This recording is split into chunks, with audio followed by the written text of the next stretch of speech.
तो भाई रिसेंटली देखो एक आर्टिकल पब्लिश हुआ है कि Nepal now print it's bank note in China note India and how Beijing replaced new Delhi in south Asia currency game. फंडा क्या है कि जो नेपाल है ना, वो पहले इंडिया से पैसे छपवाता था। भाई देखो 1945 से लेके 2015 तक जो नेपाल है वो भारत से अपनी करेंसी छपवाता था, लेकिन 2015 के बाद उसने शिफ्ट कर दिया, वो चाइना से छपवाता है।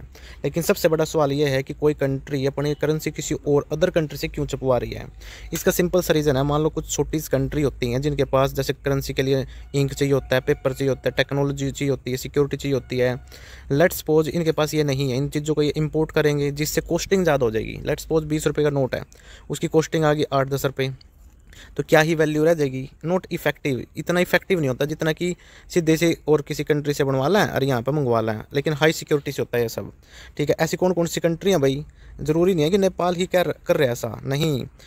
बहुत सारी सेवरल एशियन कंट्रीज़ हैं जो कि जैसे Bangladesh, Sri Lanka, Malaysia, Thailand, Afghanistan now relay on China for printing there currency. ये सारी कंट्री भाई ऐसा ही कर रही हैं।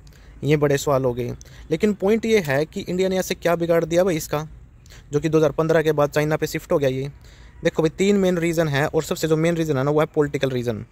देखो भाई 3 एरिया थे, 3 एरिया ये रहे। देखो भाई 3 एरिया ये रहे।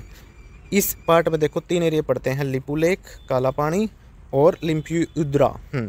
नेपाल बोलता है कि 2015 में बोलता है कि जो तीनों है ना, इनको ना हमारे नोट पर छाप दे।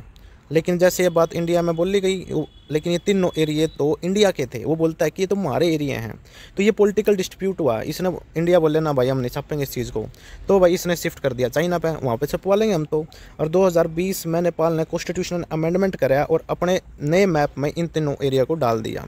इंडिया कुछ नहीं बोले, कुछ नहीं नू करन तक हम क्या कर लोगे, ऐसा वो थोड़ी जाओगा। और ऊपर तो भाई टेक्नोलॉजी भी ज़्यादा है चाइना के पास एज कंपेरिजन इंडिया, कॉस्ट भी कम लगी, इसलिए वहाँ पर शिफ्ट हो गया भाई ये।